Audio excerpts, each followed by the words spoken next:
Internacionalistas do mundo, univos!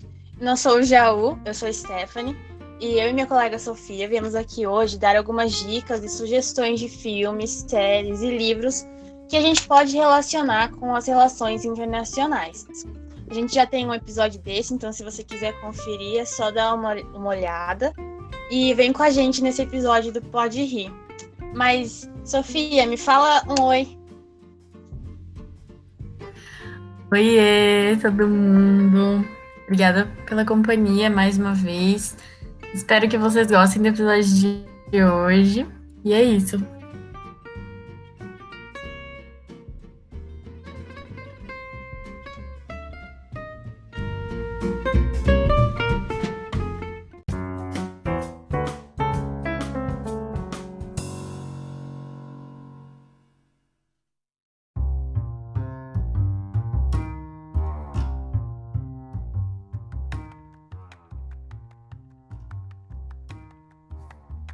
Então, gente, a primeira categoria que a gente escolheu para falar um pouco sobre nesse episódio é a categoria de séries. Para mim foi um pouco difícil selecionar algumas, porque eu enxergo pela ótica de relações internacionais todas as séries, então para mim todas elas têm relevância para Zahri também. Mas a primeira que eu selecionei, que é uma indicação bem pessoal minha, porque eu gosto muito, não só da série, como do criador, que é o Ryan Murphy, um dos criadores.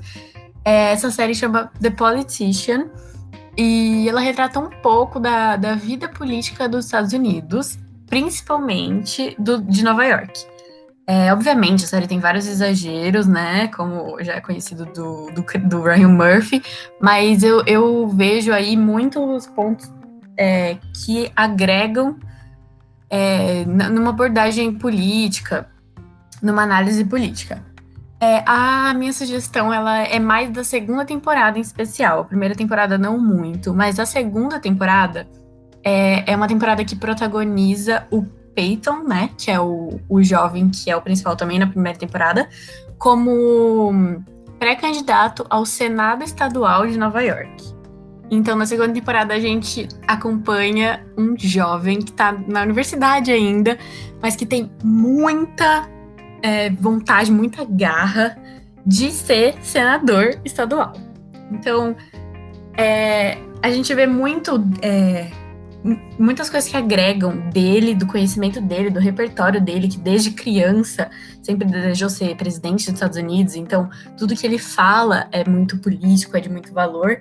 A gente vê todas as decepções dele com a vida política, que são coisas que ele não esperava, todos os escândalos políticos, todos os segredos revelados, a mistura da vida pessoal com a vida pública, que nos Estados Unidos é bem comum, mas no Brasil é ainda mais, né?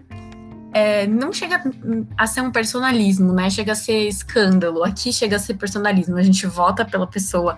Lá chega a ser essa vida pessoal. Eles usam como escândalo mesmo para desmoralizar o outro candidato.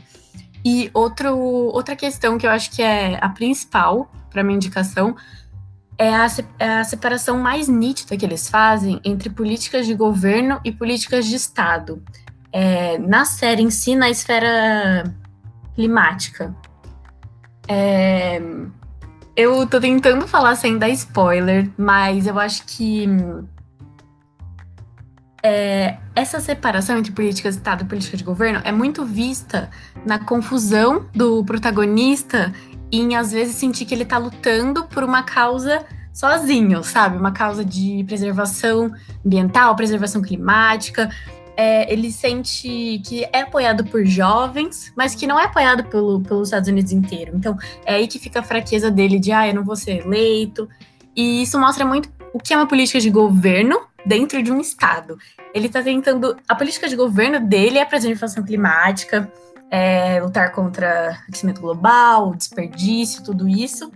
E é uma política de governo muito atual, que vai contra uma política de Estado muito maior dos Estados Unidos, que é uma política de grande desperdício, de aquecimento global, obviamente gerado por fontes energéticas, matrizes energéticas, e mostra muito essa separação, principalmente na esfera climática, e a luta dele em transformar essa política de governo em uma política de Estado, uma vez que ele for eleito, se ele for eleito, né?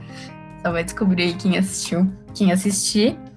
Mas a série em si, só pelo nome, né, já mostra como ela é importante para qualquer pessoa que gosta de relações internacionais, qualquer pessoa que gosta de política vai adorar a série, mesmo com todos os seus exageros, com todos os seus fatores fictícios demais. Ela continua sendo muito, muito divertida e muito importante, muito agregadora para o nosso repertório.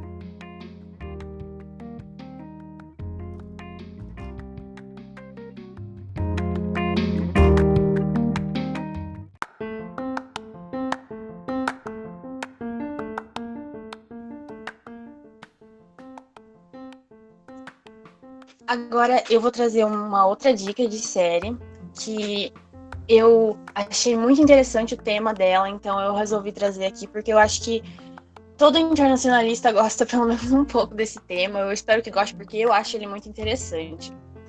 A série chama Falda. Ela teve a sua criação em 2015 e é uma produção israelense baseada na própria experiência dos criadores dela, que são o Lior Hazand e o Avi Issachar-Hoff. Desculpem, eu não falo esses nomes muito bem, não. Mas eu tentei, né? Quando eles estiveram nas forças de defesa de Israel, eles pensaram nisso, eles passaram por algumas coisas durante a vida deles que fez com que eles tivessem essa ideia de criar uma série voltada para esse assunto, né? A série, que chama Falda, significa em árabe caos, e teve a primeira temporada filmada durante o conflito de Israel e Gaza, lá em 2014. Agora, essa série está indo para a terceira temporada, que estreou em 2019. E também essa temporada se passou na faixa de Gaza. A história se passa em torno de Doron, que é um comandante da unidade de contra-terrorismo das Forças de Defesa de Israel. Esse comandante está em perseguição a um terrorista que é conhecido como The Panther, a Pantera. A série tem um ritmo muito acelerado, ela aborda diversos elementos que não são muito trazidos em filmes e séries sobre o Oriente, sobre essa região que tem origem americana, né? E ela retrata bastante os dois lados do conflito Israel e Palestina. Eles utilizam uma narrativa muito emocionante, como eu falei. Ela tem um ritmo muito acelerado por estar se tratando da guerra em si, de como que ocorreu a situação que se passa lá. E ela conta com diálogos em hebraico e em árabe. Ou seja, é uma coisa muito diferente do que a gente vê no mainstream mesmo, né, sobre esse assunto. Alguns artigos dizem que a série conseguiu agradar tanto o lado israelita quanto o lado palestino, mas tanto agradar quanto incomodar esses dois lados. Porque eles tentam fazer com que a visão de ambos os lados apareçam na série, mostrando que nenhum deles está certo. Sem aquela visão também maniqueísta, que é muitas vezes colocada por estúdios norte-americanos nesses filmes e séries. Eles mostram desde operações que dão errado, atentados descobertos por acaso, reféns, vítimas de ambos os lados, e tudo isso faz com que a série seja extremamente interessante para quem se interessa por esse tema. Então, por isso que eu trouxe ela aqui para vocês, e eu espero que vocês gostem, se vocês estiverem com vontade de descobrir um pouco mais sobre o assunto. Acredito que essa série esteja disponível na Netflix, então é bem fácil para quem tem esse acesso de conseguir assistir. E é isso, qualquer coisa, se vocês virem, me deem reviews.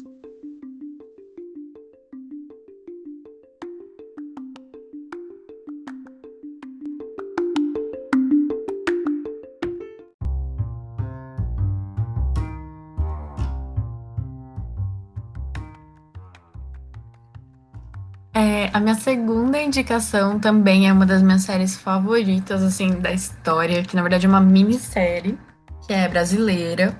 Ela chama Justiça, acho que muita gente conhece, mas eu não podia deixar de indicar para as pessoinhas aí que ainda não conhecem, conhecerem. Eu acho que todo mundo tem que assistir essa série, porque ela é muito, muito interessante, tipo, é um entretenimento muito bom, e ao mesmo tempo ela descreve a realidade jurídica brasileira de uma forma que poucos livros descrevem.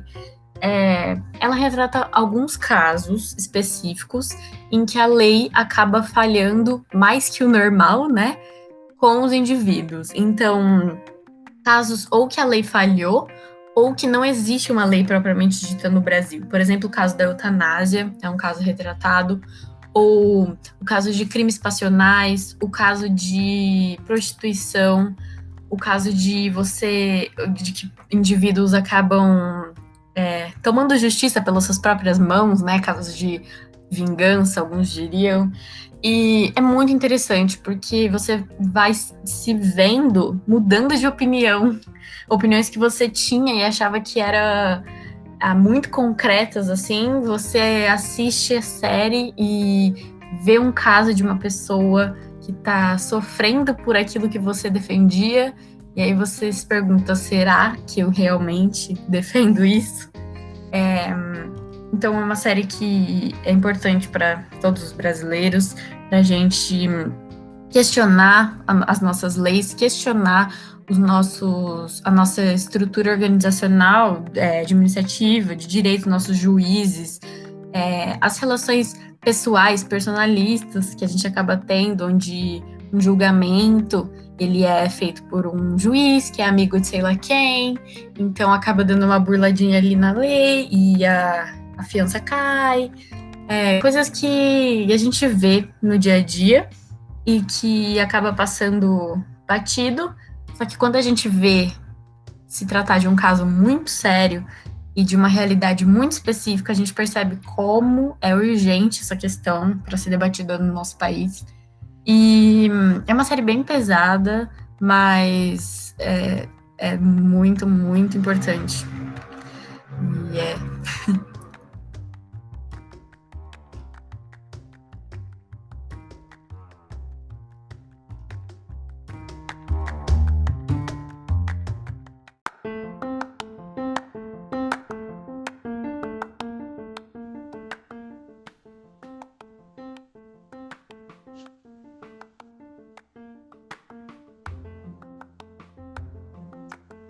Agora, a segunda série que eu vou indicar para vocês aqui hoje é uma série que chama Laninha. Ela também é baseada em uma história real e é uma série colombiana. Essa série ela foca na questão do recrutamento de crianças em conflitos armados e na posterior reintegração, tendo como história de fundo a guerra contra as Farc. No enredo, a protagonista principal morava com os pais em uma fazenda e cuidava do irmão que sofria de problemas de saúde. Esse irmão foi recrutado para fazer parte da guerrilha e ela, em um momento bem Jogos Vorazes, se voluntariou para ir no lugar dele, como a Katniss, né? Uma incrível salvadora da pátria. Após muitos anos em combate e desejando deixar aquela vida, né, que uma criança de 8 anos não foi feita para aquilo.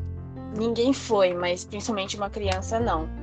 Mas após diversos anos enfrentando aquela situação, ela é encontrada e capturada por autoridades colombianas. No decorrer disso, ela é colocada em um programa de governo para reintegração de ex-guerrilheiros na sociedade. A partir daí, ela deixa esse grupo armado e embarca nesse caminho de tentativa de voltar, de se reintegrar na sociedade colombiana. Mas isso também não se mostra uma coisa fácil para ela. No processo da sua reintegração, a protagonista encara família e seus próprios traumas vividos durante os combates e todos aqueles anos em que ela fez parte da guerrilha. Essa série ela foi gravada em diversos locais da Colômbia e nela você pode observar uma diferente faceta das problemáticas de política interna, segurança e instabilidade dentro da Colômbia. Laninha é uma série que é muito bem avaliada pelos telespectadores do IMDb. Se é uma coisa que você faz antes de ver uma série, essa é uma das que tem uma das notas mais altas que eu já vi, mesmo sendo de uma série que é considerada estrangeira, né? E ela tem alguns planos por uma marca de televisão norte-americana de fazer uma versão estadunidense da série, para vocês verem o alcance que ela teve dentro da Colômbia e a importância dela para o canal de televisão da região. Só esse fato também faz a gente começar a questionar, né? Pensar nas situações e como elas vão ser colocadas de uma maneira diferente. A questão da visão, de como uma coisa é analisada e vista sob a perspectiva de diferentes países e os ideais que aqueles países têm. Então, não só essa série é muito importante, mas também ver o decorrer e como que vai acontecer essa regravação é uma coisa que dá pra gente ficar de olho.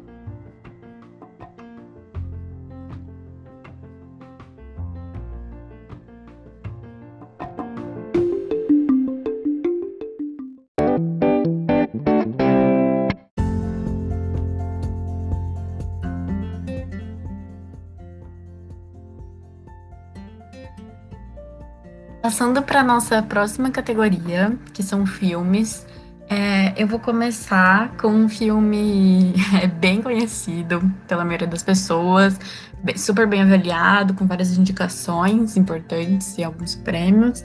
Esse filme é A Chegada. Muitas pessoas conhecem, mas eu acho que a ótica de relações internacionais nesse filme é o que diferencia ele da uma outra interpretação, uma outra análise para um filme que talvez não teria essa interpretação inicialmente. O que eu mais achei interessante nesse filme, que acho que mais sugiro enxergar como foco, é a questão da linguagem, né, que ele retrata muito. Que ele retrata como central, né? É uma mulher que ela tá tentando conversar com um alienígena. Literalmente, né? Uma pessoa, um indivíduo que não é nem do planeta dela. Porque está acontecendo uma guerra. Então, ela precisa desse diálogo para entender o porquê eles estão ali, o que eles querem. Então, eu acho que isso é uma enorme metáfora para dificuldade de comunicação entre os países do mundo, que muitas vezes não só causam guerras, como mantém um tempo de guerra excedido, uma coisa que não precisava acontecer simplesmente pela falta de comunicação. Né? Porque comunicação não é só fala, comunicação são vários processos, são vários atores, vários órgãos, vários espaços. E esse filme deixa muito claro isso, o processo difícil que ela passa para conseguir estabelecer um diálogo ali, é uma metáfora enorme para vários países que a gente vê. Por exemplo, a Coreia do Norte, Estados Unidos, a dificuldade de simplesmente sentar, né, e conversar como se um país fosse de outro mundo. Isso é uma metáfora não só minha, como eu acho que muitas pessoas também veem essa metáfora. Além disso, né, um pouco de spoiler, mas no final do filme, ela recebe um comunicado que conecta ainda mais esse filme com as relações internacionais. Ela recebe um recado de que realmente os países precisam se comunicar mais.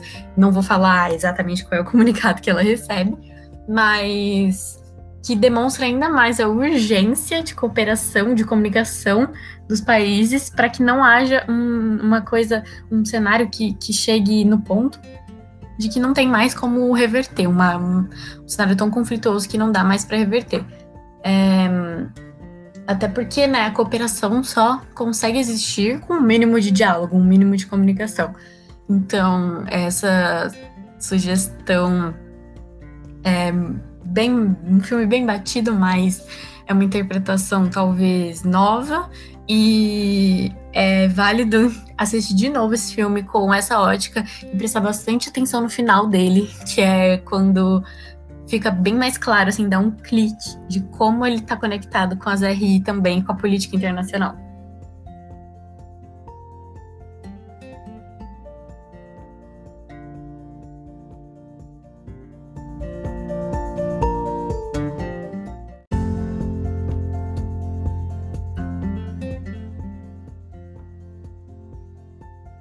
Só um comentário antes, gente. Quem não assistiu A Chegada, assista. É muito bom mesmo.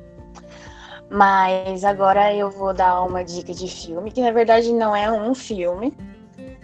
É a ideia de uma trilogia e de uma franquia de filmes mesmo. Eu que sou muito, perdão a palavra, mas cadelinha da Marvel Studios, queria trazer aqui um pouco de cultura pop. Por isso vou falar um pouquinho sobre a trilogia do Capitão América. Primeiramente, eu só queria falar que muitos filmes, principalmente esses que vieram de quadrinhos, eles têm uma relação muito próxima da política interna e externa dos Estados Unidos, no caso, que são os países de origem, na maioria dos casos, né? E a Marvel não foge disso. Ao longo de toda a história dela, a gente tem a relação de personagens e de histórias, como que estava se passando em volta nas relações sociais, políticas e econômicas do país, né? O Capitão América é a imagem dos Estados Unidos e dos ideais de liberdade, igualdade e também da superioridade norte-americana em relação aos demais países. E isso também fica muito claro nos filmes deles. Primeiro de tudo, a gente tem a questão do Primeiro Vingador, que é o primeiro filme do Capitão América, em que ele retrata a questão óbvia ali da superioridade norte-americana em relação à Alemanha e aos países do eixo durante a Segunda Guerra Mundial. Ele nasce como um super-herói, um super-espião, que é transformado e, através de tudo que ele faz, ele passa essa bondade e essa liberdade ao longo do filme inteiro. Nos quadrinhos, aliás, a capa dele de estreia é ele dando um soco na cara do Hitler, o que eu acho sensacional. Indo para o segundo filme, que é O Soldado Invernal, a gente lida com um momento da história norte-americana em que as pessoas estavam muito decepcionadas com o Estado. Questões de corrupção, questões de lutas contra coisas que não faziam sentido. E no filme a gente vê isso sendo transmitido com o rompimento do Capitão América com todos os ideais que ele tinha antes, rompendo, no caso, com a SHIELD, que seria a agência secreta de espião dos Estados Unidos, que estava envolta e mergulhada em diversas corrupções e falsas analogias e ideais. Então a gente tem essa relação muito forte dentro desse filme também. Por fim, passando agora pelo Guerra Civil. O Guerra Civil tem diversos elementos que podem ser relacionados com as relações internacionais. Esses elementos vão desde a subordinação dos demais atores, entre aspas, ao Estado, na questão de colocar o Estado como soberano e ator que decide as ações e o que deve ser feito internacionalmente, no sistema internacional. Nisso, eles tentam criar regras e estabelecer normas internacionais para que os heróis sigam e não deixem de seguir o que o Estado mesmo acha que é o correto ou não. Dentro disso, a gente tem toda a luta e o embate entre o Capitão América, que era contrário disso, ou seja, indo novamente contra aquela ideia de ser o ideal norte-americano, ele estava indo contra o Estado norte-americano, e o outro grupo que era formado pelo Homem de Ferro nesse filme. Além de tudo isso, a gente também tem menções à ONU na tentativa de resolução de conflitos em outros estados, em outras cidades e outros países. E a gente tem esses e diversos outros fatores dentro de cada um desses filmes. A gente pode falar também sobre a inclusão dessas questões internacionais dentro dos filmes do Homem de Ferro, sobre as questões sociais dentro dos X-Men e diversas outras coisas que a gente pode trazer. Não só pensando nessa parte mais rasa, mas também se aprofundando nas teorias, de questão de soft power, de realismo e todas essas outras coisas. Então, a cultura pop, ela também pode servir para analisar coisas que a gente às vezes nem faz ideia.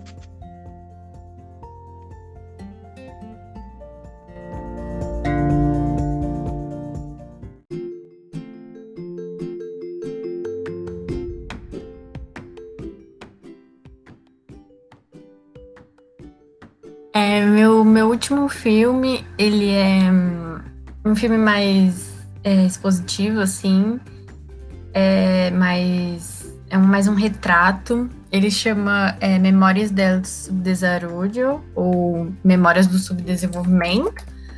Acredito que seja essa tradução, eu não sei porque eu assisti em espanhol, mas o diretor dele é o Tomás Gutiérrez Alea, e é um filme bem antigo. Ele é de 1968, eu acho, 1970, dessa época. E ele retrata a realidade de Cuba após a Revolução Cubana. Então, uma transformação bem radical de cenário. Foi o primeiro filme cubano a ser emitido nos Estados Unidos, se eu não me engano. Então já demonstra a relevância dele. Ele tem avaliações muito altas, assim. Ele é bem conhecido pelo meio cult, né? Que eu não sou desse meio, mas eu conheço o filme por ter estudado Cuba uma época. E ele é interessante porque ele retrata um homem que ele ficou em Cuba após a Revolução, porém ele faz parte da elite, então não faz parte da população, da maioria da população que era muito a favor da Revolução, que lutou por ela. Então toda a família dele, inclusive a esposa dele, se mudaram para Miami. Todos foram meio que por exílio para os Estados Unidos, e ele decidiu que ele ia ficar, porque ele queria ver como era Cuba. Ele é uma pessoa muito reflexiva, então ele queria ver a atualidade. É um filme bem melancólico, mas ao mesmo tempo ele não é triste. Retrata a realidade de Cuba pelos olhos de um homem da elite. Então é um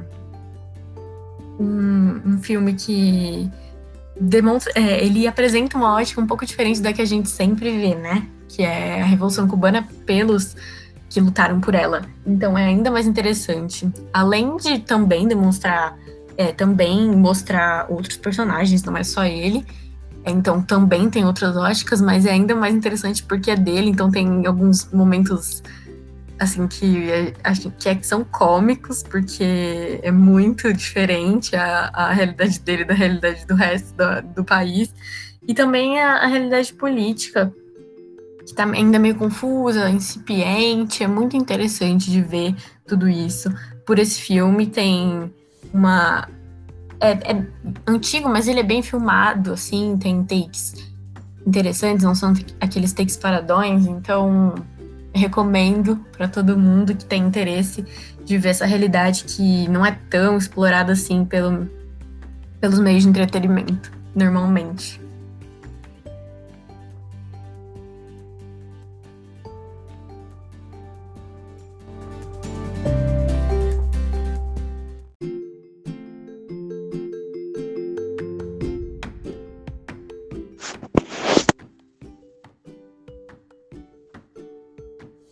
Agora, um próximo filme que eu vou indicar para vocês chama Diários de Motocicleta. Ele foi lançado em 2004 e, seguindo essa lógica Sul, que a Sofia já trouxe na indicação anterior, esse filme foi dirigido pelo brasileiro Walter Salles e ele foi filmado em diversos países da América Latina.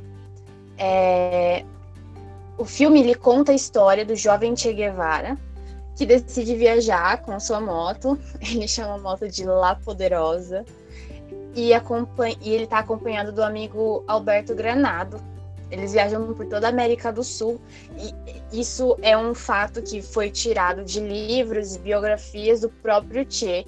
Então, são coisas que a gente pode ver na biografia dele, que ele conta o que ele achou, o que ele viu dessas viagens pelos países que ele fez. Então, o enredo, basicamente, são eles dois ao longo dessa viagem, na qual eles aprofundam conhecimento sobre a região sul-americana, que eles só viam antes em livros e revistas, e que vai desde paisagens, relevos, vegetação, mas que principalmente chega aos aspectos sociais e econômicos, e como essas desigualdades e pobrezas atingem as populações locais da região. Todo mundo sabe, a gente vive na América do Sul, no Brasil, a gente vê como essa diferença de distribuição de riqueza, essa desigualdade afeta muito nossa população. Eu diria que é um dos maiores problemas que a gente enfrenta na nossa sociedade. E foi através dessa visão, desse vivenciamento com as outras regiões, que o Che teve a sua formação intelectual. Foi através daí que ele pensou e idealizou as principais ideias que ele tinha e que ele passou para toda a sociedade através dos anos, né, com as revoluções e tudo mais. O filme ele retrata então essas diferenças entre diversos países da América do Sul, mas principalmente ele mostra a realidade socioeconômica na América do Sul. Ele é muito bem recepcionado pela crítica e recebeu diversos prêmios, incluindo um Oscar de melhor canção original. E ele pode ser encontrado no YouTube completo, porque infelizmente ele não está disponível em plataformas de streaming, mas nada que um Popcorn Time não resolva a nossa situação, né? Então é isso, essa é minha última dica de filme por hoje.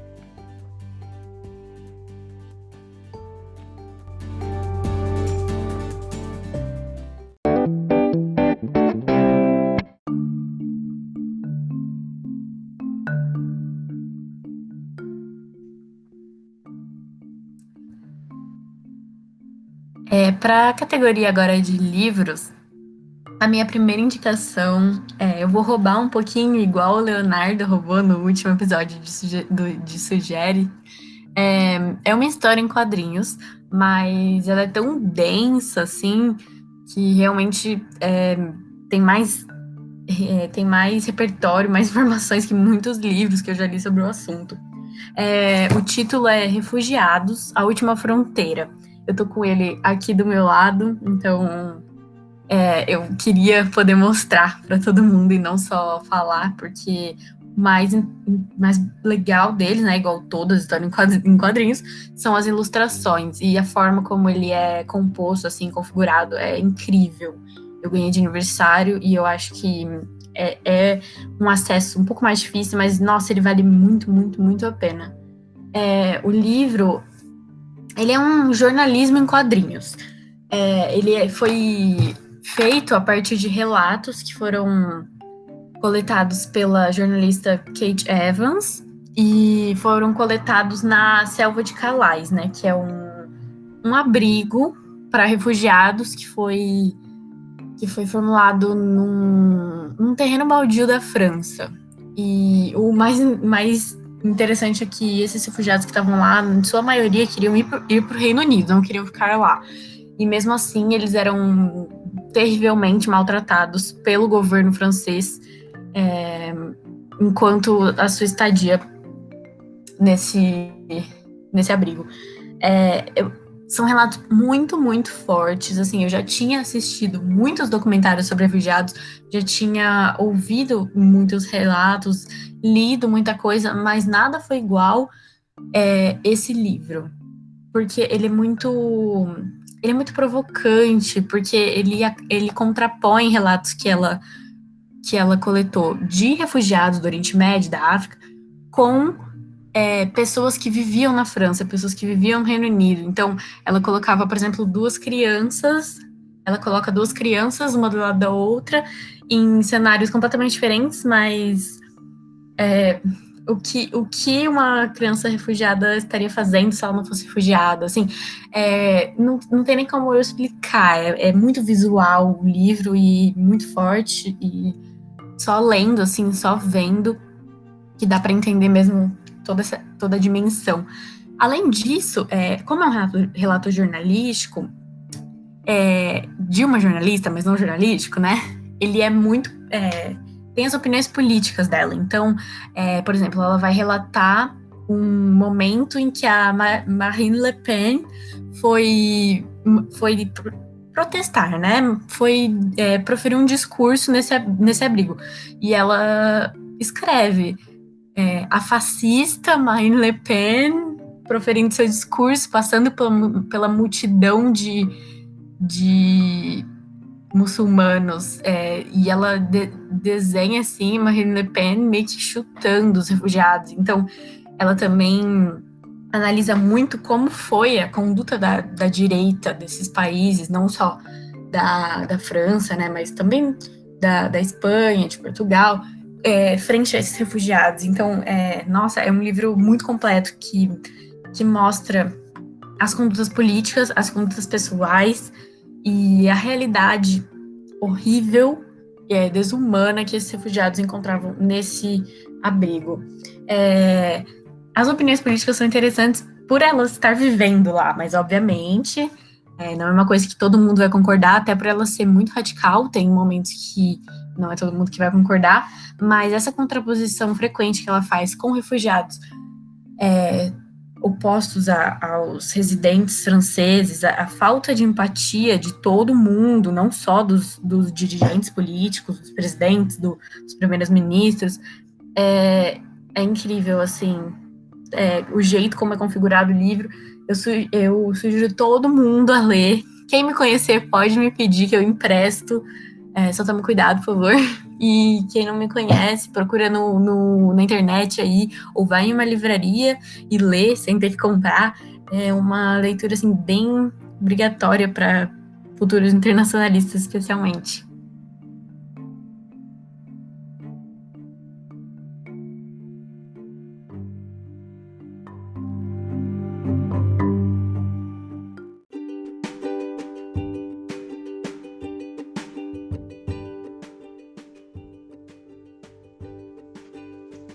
Bom, gente, a minha indicação de livro é um livro que eu tive contato num grupo de estudos e pesquisa e simulação que eu faço parte, e outras pessoas do grupo do Pode também já fizeram parte, mas alguns não tiveram a oportunidade de chegar a conhecer esse livro.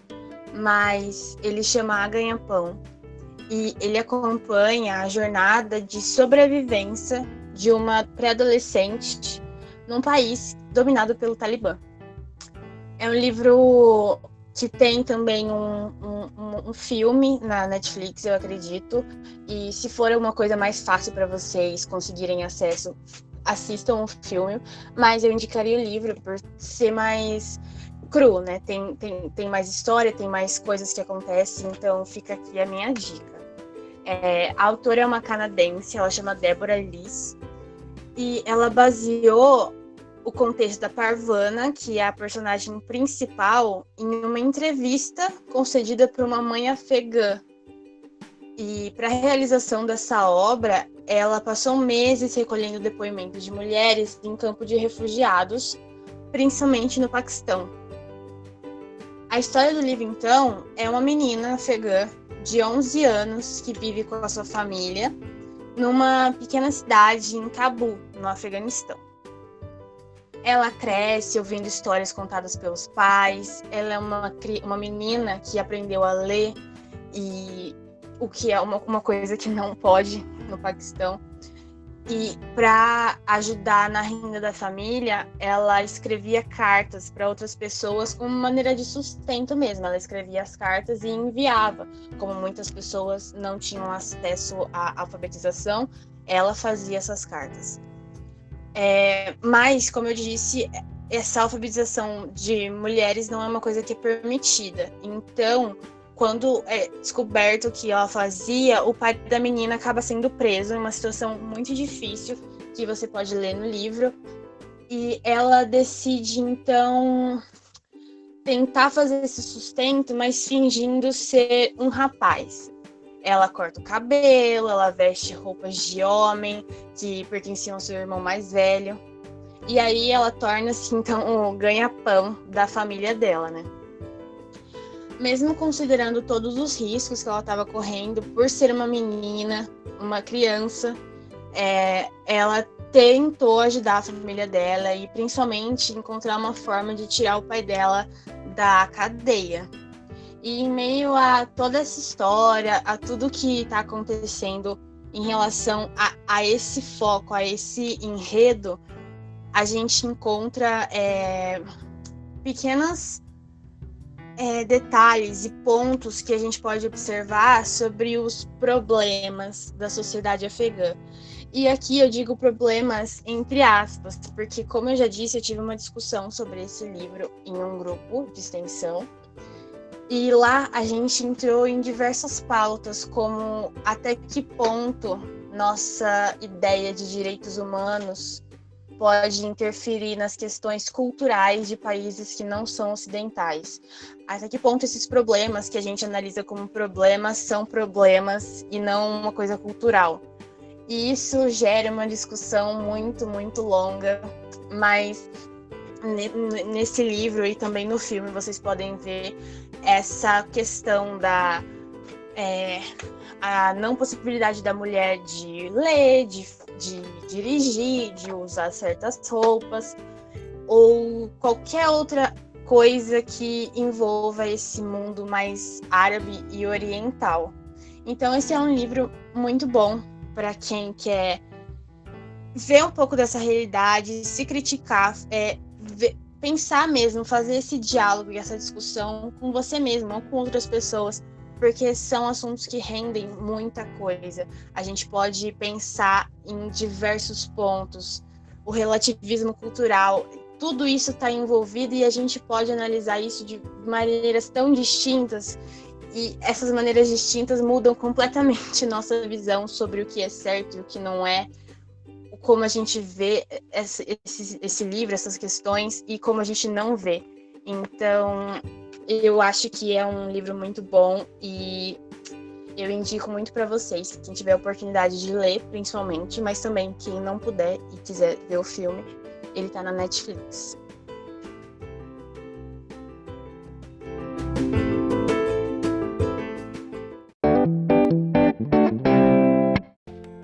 Para finalizar agora as categorias, eu queria indicar rapidinho só um podcast para os que são interessados em vida política, vida executiva, assim como eu e muitos amigos meus que eu também conheço. Eu indico um podcast que chama Very Presidential with Ashley Flowers. É em inglês, infelizmente, mas é uma menina, uma estudante, que ela fala cada capítulo sobre um presidente diferente e sobre o que ele fez no seu mandato, as suas especificidades, de onde ele veio, como ele se tornou presidente, seus apoios, suas ideologias, suas políticas externas, né, que é tipo o mais interessante pra gente. E são até que relativamente curtos, tem de 30 a 40 minutos, mas são tipo anormalmente interessantes, porque né, muitos conhecem o histórico de presidentes peculiares dos Estados Unidos. Ela fala de escândalos, de especificidades da família Kennedy, né, que é uma das histórias mais conhecidas presidenciais dos Estados Unidos. E é interessante também para quem não gosta, para quem não tem esse interesse, de certa forma, meio fofoqueiro na vida dos outros, mas porque, né, são sobre presidentes dos Estados Unidos, querendo ou não, é o papel mais poderoso que se pode assumir na política mundial, presidente dos Estados Unidos. Então, é interessante para a gente analisar como está o cenário mundial, até porque o Brasil, por exemplo, sempre foi fortemente influenciado pela presidência que estava nos Estados Unidos, e ela relatando isso, a gente vai conectando os pontos e vai vendo como tudo é consequência. E ela começa, o primeiro é Andrew Jackson, acho que ela tem até Kennedy, mas ela tá adicionando mais, e nossa, é muito interessante, queria que tivesse um desses pro Brasil e para todos os países do mundo, que eu ia ficar ouvindo isso o dia inteiro.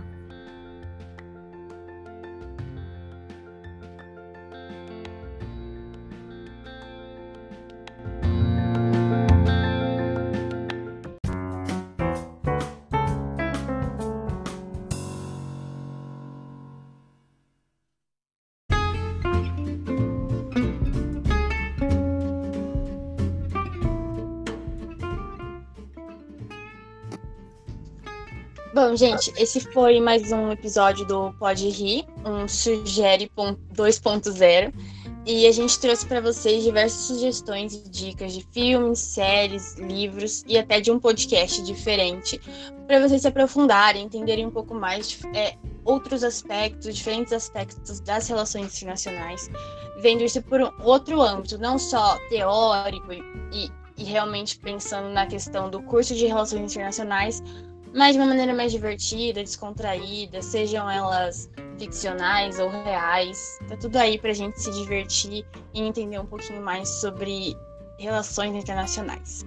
Eu sou Stephanie e espero vocês até no próximo episódio.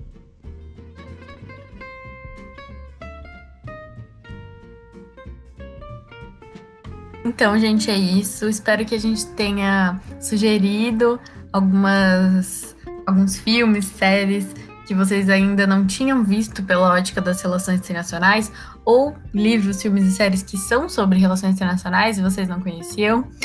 Espero também que as nossas visões, às vezes um pouco opostas, minha e da minha amiga Stephanie, tenham se complementado em questões domésticas, questões internacionais, filmes mais fictícios, filmes mais realistas. E obrigada de novo por ouvirem. E manda pra gente seus filmes, séries, livros favoritos de RI, que a gente também tá sempre procurando por sugestões. É isso, tchau, tchau.